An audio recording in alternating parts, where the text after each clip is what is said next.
Hi guys, it's Miss Jones. I'm going to teach you how to do the second part of our lesson for this week by using Desmos. So the first thing that you want to do is you want to open up a new tab and you want to go to desmos.com. That's DESMOS.com. Once we get here, we're going to click on the Start Graphing. And then over here in this where it says number 1, we're going to go ahead and put in the equation that they gave us.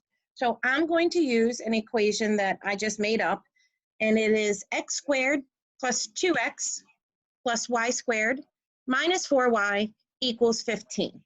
So I want to explain to you over here how we're going to put this in.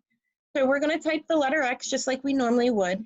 Now to get the exponent, you're going to hit Shift and 6, and then you're going to put your 2. Then you need to make sure you hit your right arrow to get out of the exponent. Then just start typing regularly. Plus 2x plus, and then now we need our y squared, so we need our y, and then Shift 6 to get our exponent, right arrow key to get out of that, minus 4y equals 15.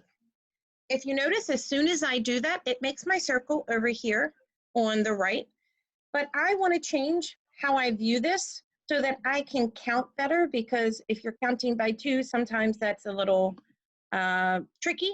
So I want to go over here. The first thing that I want to do is that I want to change my step to 1 for both my x-axis and my y-axis, so that when I'm counting, I can actually count just one at a time. So the next thing you're going to do is you're going to figure out where the center of the circle is.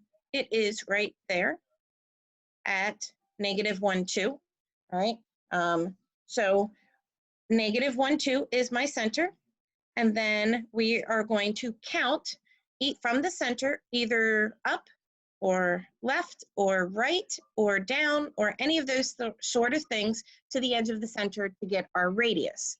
So if I start at -1, 2 and I go to the right, I'm going to count over 1, 2, 3, 4, and then if you notice, this one is a halfway between, so this is 4.5. Now to make sure that my center is correctly, I'm going to count again. So I'm going to go up 1, 2, 3, 4.5. And then I'm going to just make sure one more time, I'm going to count. You can either go left or down. If you think after 2 times that you're good to go, you're fine. But you can count anyway. I just wanted to show you that it doesn't matter which way you count. So 1, 2, 3, 4.5. And then 1, 2, 3, 4.5. This way you can get your center and your radius without having to complete the square, because we do realize that completing the square is not always easy, and we want to make sure that you guys are using the materials that you can use, and Desmos is a great tool for you guys to be able to use, especially moving forward when you guys get to Algebra 2.